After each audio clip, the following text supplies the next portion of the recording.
Hello students, welcome to my YouTube channel lin dot K pharma.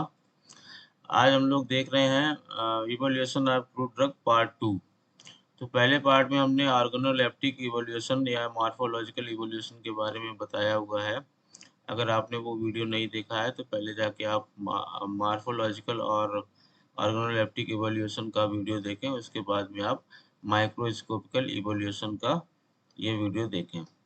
तो सबसे पहले मैंने बताया था कि इवोल्यूशन क्यों करते हैं। तो इवोल्यूशन करने के कारण होते हैं, जैसे आइडेंटिफाई करना किसी ड्रग को, या क्वालिटी को चेक करना यानी कि डिटर्मिनेशन ऑफ क्वालिटी, प्योरिटी को चेक करना यानी कि डिटर्मिनेशन ऑफ प्योरिटी, और नेचर ऑफ अडल्ट्रेशन यानी कि अडल्ट्रेशन के बारे में जानकारी को हासिल करने के लिए इवोल्यूशन ऑफ क्रूड ड्रग किया जाता है। इसी को स्टैंडर्डाइजेशन ऑफ क्रूड ड्रग भी बोलते हैं। तो ये कितनी तरह से किया जाता है, यहाँ पे मैंने बहुत सारे तरीके दिखाए हैं। जैसे कि नंबर 1 है organoleptic evolution, then microscopical, then physical, chemical and biological. Physical and chemical को फिजियो केमिकल भी बोला जाता है। तो हम लोग ऑर्गेनोलेप्टिक इवोल्यूशन को कवर कर चुके हैं। इसके बाद हम लोग देखते हैं माइक्रोस्कोपिकल इवोल्यूशन। माइक्रोस्कोपिकल इवोल्यूशन का मतलब जैसा कि बता रहा है, with the help of microscope we will do the evaluation of a crude drug। Okay, तो माइक्रोस्कोपिकल स्टडी करने के लिए क्या किया जाएगा? सबसे पहले तो हमें टीएस किया जाएगा या एलएस किया जाएगा। टीएस का मतलब क्या होता है? ट्रांसवर्स सेक्शन करेंगे, या एलएस का मतलब होता है लॉन्गिट्यूडिनल सेक्शन करेंगे।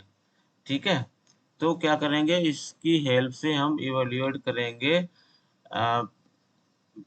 Special character and arrangement of tissue present in a particular herbal drug. कोई भी ड्रग है उसके अंदर कुछ ना कुछ character special characteristic features present होते हैं। उनको इवेल्युएट करने के लिए हमें टीएस करना पड़ेगा या एलएस करना पड़ेगा, और उन जो स्पेशल फीचर्स होते हैं वो फार्माकोपिया में ऑलरेडी लिखे हुए हैं। आपको फार्माकोपिया लेना है। फार्माकोपिया में लिखा है कि जैसे कि यहाँ पे दिखा रहे हैं आप, ग्लैंडुलर ट्राइकोम इसके अंदर प्रेजेंट होता है। तो आपको टीएस करना है। टीएस करने के बाद आपको जाके चेक करना है कि इसके अंदर ग्लैंडुलर ट्राइकोम प्रेजेंट है या नहीं है। या जैसे कि कवरिंग ट्राइकोम है, तो वो कवरिंग ट्राइकोम यूनिसेरिएट है, यानी कि यहाँ देख रहे हैं सिंगल लाइन पे गया है। यूनिसेरिएट का मतलब होता है सिंगल लाइन इसकी बनी हुई होना चाहिए। ठीक है, एपिडर्मिस के ऊपर। और इसके अंदर देख रहे हैं 1 2 3 3 सेल्स की है, यानी कि मल्टी सेलुलर कहलाएगा। तो यूनिसेरिएट मल्टी सेलुलर ट्राइकोम प्रेजेंट होते हैं। तो ट्राइकोम का मतलब क्या होता है? जिसे बोलते हैं नॉर्मली प्लांट हेयर्स। ट्राइकोम को क्या बोलते हैं? प्लांट हेयर्स भी बोला जाता है। इसी तरह से स्टोमेटा प्रेजेंट होते हैं बहुत सारी ड्रग्स में, यानी कि जैसे लीफी ड्रग होती है, जो लीफ कंटेनिंग ड्रग होती है, उनके अंदर एक कैरेक्टरिस्टिक फीचर हम पता लगाने के लिए यूज करते हैं, जिसे बोलते हैं स्टोमेटा। तो स्टोमेटा कई तरीके के होते हैं, जैसे कि पैरासाइटिक स्टोमेटा, या डायासाइटिक स्टोमेटा, या एनाइसोसाइटिक स्टोमेटा एंड एनोमोसाइटिक स्टोमेटा। तो 4 तरीके के स्टोमेटा से आप पहचान सकते हो कि ये ड्रग कौन सी होती है। जैसे कि पैरासाइटिक स्टोमेटा है, तो पैरासाइटिक स्टोमेटा का मतलब है कि इसमें जो गार्ड सेल एंड जो इसके ऊपर सब्साइडी सेल्स होती हैं वो एक दूसरे के पैरेलल प्रेजेंट होती हैं, तो उसको बोलेंगे पैरासाइटिक स्टोमेटा। अगर ये गार्ड सेल एंड सब्साइडी सेल एक दूसरे के अपोजिट डायरेक्शन में होती है तो इनको बोलते हैं डायासाइटिक स्टोमेटा। तो स्टोमेटा का जब ये चैप्टर में कभी पढ़ाऊंगा तो मैं आपको डिटेल में बताऊंगा इन चारों टाइप के बारे में। ग्लैंडुलर ट्राइकोम जैसे कि ये डिजिटलिस में प्रेजेंट होता है। तो यहाँ पे ये चीजें आपने देख ली, ये देखें। तो यहाँ दिख रहा है ये एक जो बड़ा सा होता है इसको बोलते हैं हेड। ये दिख रहा है हेड। और ये जो इसके नीचे होता है इसे बोलते हैं स्टाक। और सबसे नीचे जो एपिडर्मिस में लगा हुआ है इसको बोलेंगे बेस। तो ये होता है ग्लैंडुलर ट्राइकोम। इसी के साथ में जिसमें ग्लैंड यानी के ऊपर जो हेड बना हुआ है, ये हेड नहीं बना होता है तो उसको सिंपल कवरिंग ट्राइकोम बोला जाता है। तो ये क्या है? ये सिंपल कवरिंग ट्राइकोम कहलाएगा। देन इसके बाद देखेंगे कि ये स्टोमेटा, यानी कि जो किडनी शेप्ड गार्ड सेल होती हैं, बीच में पोर होता है, इसके आसपास क्या होती हैं? किडनी शेप्ड गार्ड सेल्स होती हैं, और उसके बाहर क्या होता है, सब्साइडरी सेल्स होती है। तो subsidiary cells and guard cell अगर एक दूसरे के पैरेलल प्रेजेंट होती है तो इन्हें पैरासाइटिक स्टेमेटा बोलते हैं। तो यहाँ पे आप आसानी से देख सकते हैं कि इसमें गार्ड सेल और सब्साइडरी सेल्स एक दूसरे के पैरेलली प्रेजेंट है। ये सेन्ना का केस है। तो इस तरह से कैरेक्टरिस्टिक फीचर को आप पहचान सकते हो with the help of microscopic characteristics by doing the TS और एलएस। तो टीएस और एलएस करने के लिए आपको क्या करना होगा, रेजर लेकर उसकी पतले पतले स्लाइस काटे जाते हैं और सेफ्रोनिन या क्लोरोहाइड्रेट के साथ पहले क्लियर करेंगे, फिर सेफ्रोनिन से कलर करके ग्लिसरीन के साथ कवर स्लिप लगा के माउंट करेंगे और माइक्रोस्कोप में देखेंगे। पहले 10x पे देखेंगे, फिर 40x पे देखेंगे, फिर 100x पे देखेंगे। इस तरह से एक एक फीचर को आप आइडेंटिफाई कर सकते हो बड़ी आसानी से with the help of Ayurvedic pharmacopoeia, यूनानी फार्माकोपिया, होम्योपैथिक फार्माकोपिया या सिद्धा। इनमें सारे कैरेक्टरिस्टिक फीचर्स लिखे हुए हैं। ओके, तो ये समझ में आ गया होगा microscopy evolution of A crude drug. इसके बाद हम लोग देखेंगे जो इसका इसी का पार्ट है जिसे बोलते हैं क्वांटिटेटिव माइक्रोस्कोपी, या बोलेंगे इसे लीफ कांस्टेंट। तो लीफ कांस्टेंट क्या होते हैं, तो लीफ कांस्टेंट क्या होते हैं, पर्टिकुलर नंबर्स होते हैं जो क्वांटिटेटिव माइक्रोस्कोपिक इवोल्यूशंस करने के लिए। तो क्वांटिटेटिव माइक्रोस्कोपिक इवोल्यूशन करते क्यों है, ये क्या होता है कि नॉर्मली इसको इवोल्यूशन कर नहीं पाते हैं, पता नहीं लगा पाते हैं कि कौन सी स्पीसीज है। दोनों क्लोजली रिलेटेड जो स्पीसीज होती हैं उनके बीच में पता नहीं लगा पाते हैं। तो ये इन दोनों स्पीसीज के बीच में पता लगाने के लिए जो क्लोजली रिलेटेड स्पीसीज होती हैं उनके बीच में अंतर और आइडेंटिफाई करने के लिए ये टेक्निक यूज की जाती है।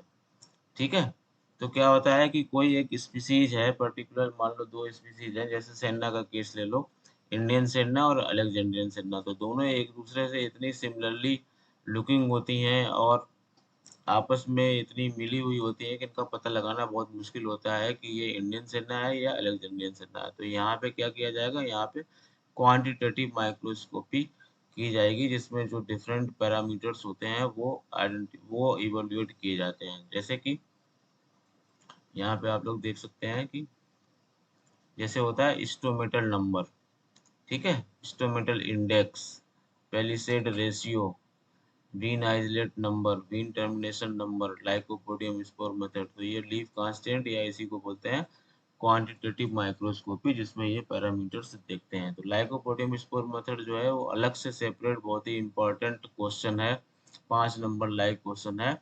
और भी स्टोमेटल नंबर, स्टोमेटल इंडेक्स निकालना भी एक 5 नंबर लाइक क्वेश्चन होता है।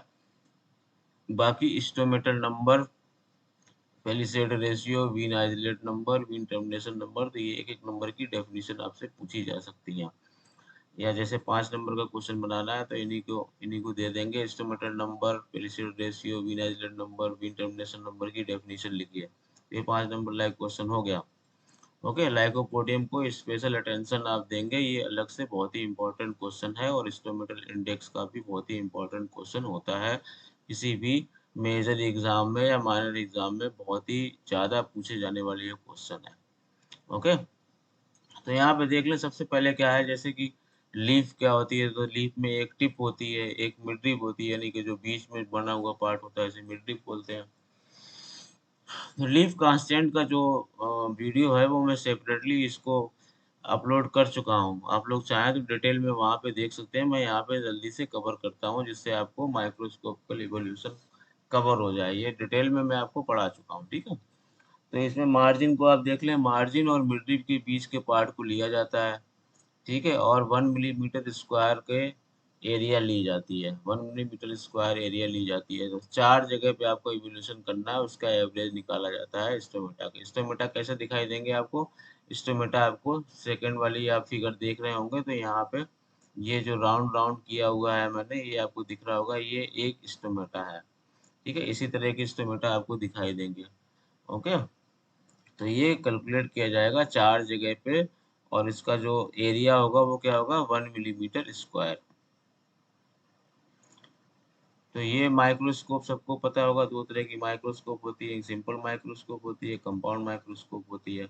इसका यूज किया जाता है स्टडी करने के लिए। इसमें ऑब्जेक्टिव लेंस लगे होते हैं, 4x का लगा होता है, 10x का लगा होता है, 40 का लगा होता है एंड 100 का लगा होता है। तो 10x का मतलब हो जाएगा कि 10 × 10 अगर करेंगे तो 100 टाइम्स से हमें बड़ा दिख रहा है। 40x पे देखेंगे तो यानी कि 400 टाइम्स बड़ा दिख रहा है। ओके, तो एक और होता है इंस्ट्रूमेंट या एपरेटस बोल लो, जिसे बोलते हैं कैमरा ल्यूसिडा। तो कैमरा ल्यूसिडा का यूज क्या है? कैमरा ल्यूसिडा का यूज ये होता है कि आप माइक्रोस्कोप पे जब इसको लगा देंगे तो जो आपको माइक्रोस्कोप के अंदर दिख रहा है उसको आप ड्रा कर पाएंगे with the help of camera lucida. ये याद रहेगा ना आपको, कैमरा ल्यूसिडा इसीलिए यूज किया जाता है कि अंदर जो चीज दिख रही है वो आप बाहर उसको ड्रा कर सकें। इसकी हेल्प से ये इंस्ट्रूमेंटल इंडेक्स और इसके बाद में इंस्ट्रूमेटा count, mean isolate number, mean termination number का प्रैक्टिकल किया जाता है। ओके, देन देखेंगे स्टेज माइक्रोमीटर। तो ये 1 मिलीमीटर स्क्वायर की एरिया को कवर करने के लिए दो stage micrometer and eyepiece micrometer का यूज किया जाता है। दोनों की जो लेंथ होती है ना स्केल की, वो 1 मिलीमीटर होती है। ओके, दोनों की लेंथ कितनी होती है? 1 मिलीमीटर। और इसका एक जो खाना होता है वो होता है 0.01 मिलीमीटर का, यानी कि अगर आप माइक्रोमीटर में देखेंगे तो 10 माइक्रोमीटर का एक खाना होता है। ओके, हर एक में 100 यूनिट्स होती है, यानी कि 100 पार्ट में डिवाइड होता है। टोटल इसकी लेंथ 1 मिलीमीटर होती है। 1 मिलीमीटर का मतलब हो गया 1000 माइक्रोमीटर।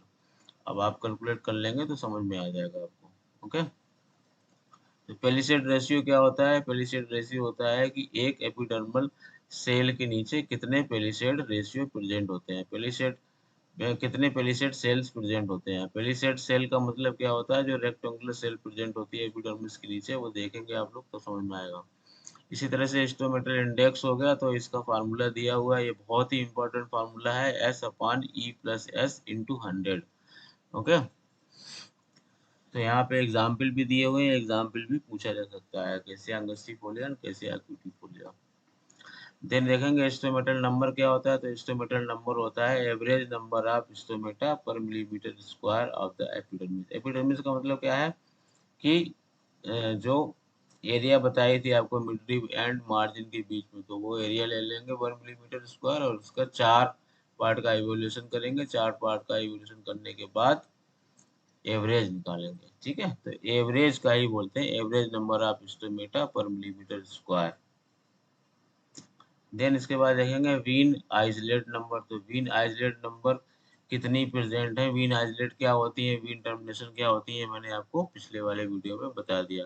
यानी कि जो एरिया चारों तरफ से बंद होता है उसको वीन आइसोलेट बोलते हैं, और जिस एरिया में जो वीन्स होती हैं अगर उसके एंड जो है ना वो क्लोज नहीं हो रहे हैं तो उसको टर्मिनेशन बोलते हैं।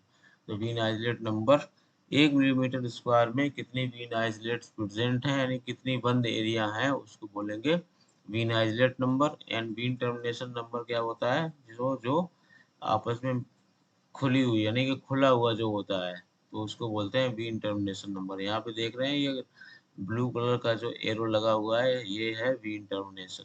तो ये काउंट किए जाते हैं 1 मिलीमीटर स्क्वायर में। यहाँ पे भी 4 जगह पे यूज किया जाता है, यानी कि 4 आपको इवोल्यूशन करने होते हैं, उनका एवरेज निकाला जाता है। तो ये होता है वीन टर्मिनेशन नंबर। इसके बाद में आता है लाइकोपोडियम स्पोर मेथड। तो लाइकोपोडियम स्पोर मेथड भी ये एक माइक्रो क्वांटिटेटिव माइक्रोस्कोपिकल पैरामीटर बोला जाता है। जिसमें करते ये क्यों लिया जाता है? ये इसलिए लिया जाता है लाइकोपोडियम स्पोर्स, क्योंकि ये बहुत ही यूनिफॉर्म साइज एंड शेप के होते हैं। ठीक है, तो इसका साइज कितना होता है? 25 माइक्रोन के बराबर होता है। हर एक जो है ना लगभग 25 माइक्रोन का एक साइज में होता है, यूनिफॉर्म स्ट्रक्चर होता है। एंड 1 mg यानी कि 1 मिलीग्राम में कितने स्पोर्स प्रेजेंट होते हैं? 94,000 स्पोर्स प्रेजेंट होते हैं। तो इस मेथड का यूज किया जाता है टू इवोल्यूट द या to determine the starch grains and pollen grains. Okay, starch grains अगर किसी ड्रग में आपको पता लगाना है कितना प्रेजेंट है, तो वो इसी के द्वारा यूज किया जाएगा, लाइकोपोडियम स्पोर मेथड के द्वारा। अगेन मैं बता रहा हूँ, ये बहुत ही इंपॉर्टेंट क्वेश्चन होता है हर एक एग्जाम में। तो इसका एक फार्मूला है, ये फार्मूला बहुत ही इंपॉर्टेंट है, इसको आप एज इट इज जैसा लिखा हुआ है वैसे ही आप लोग याद करेंगे। N into W into 94,000 upon S into M into P, then इसके बाद में लगा है इंटू 100, यानी कि परसेंटेज में निकलेगा, तो ये परसेंटेज प्योरिटी बताएगा कितनी है। जिंजर के केस में एक स्टार्च ग्रेन्स कितने प्रेजेंट होते हैं, यानी कि 1 मिलीमीटर 1 मिलीग्राम में 2,86,000 प्रेजेंट होते हैं। ओके। और lycopodium spore method, lycopodium spores कितने प्रेजेंट होते हैं 1 मिलीग्राम में, 94,000। ओके, तो इस तरह से ये यूज किया जाएगा। इसका फार्मूला लगा के, फार्मूला लगाना यानी इम्पोर्टेंट है, इसको याद करना। ओके, तो अभी तक अब मेरे हिसाब से आपको समझ में आ गया होगा। और अगर आपको समझ में आ गया है तो मेरी आपसे रिक्वेस्ट है कि आप मेरे चैनल में पहली बार अगर आए हैं तो उसको सब्सक्राइब कर लें, बेल आइकन को हिट कर दें जिससे ऑल नोटिफिकेशन आपके पास आते रहें। ऑल पे क्लिक कर दें जिससे ऑल नोटिफिकेशन आपके पास आते रहें। एंड वीडियो को लाइक करें, शेयर करें, सब्सक्राइब करें और अपने दोस्तों को भेजें जिससे ज़्यादा से ज़्यादा वो इससे लाभ उठा सकें। ठीक है, एग्ज़ाम्स मई का महीना चल रहा है, नेक्स्ट मंथ में एग्ज़ाम शुरू हो जाएंगे, तो आप लोग अभी से तैयारी करना शुरू कर दें। Thanks for watching the video once again. Bye bye, take care.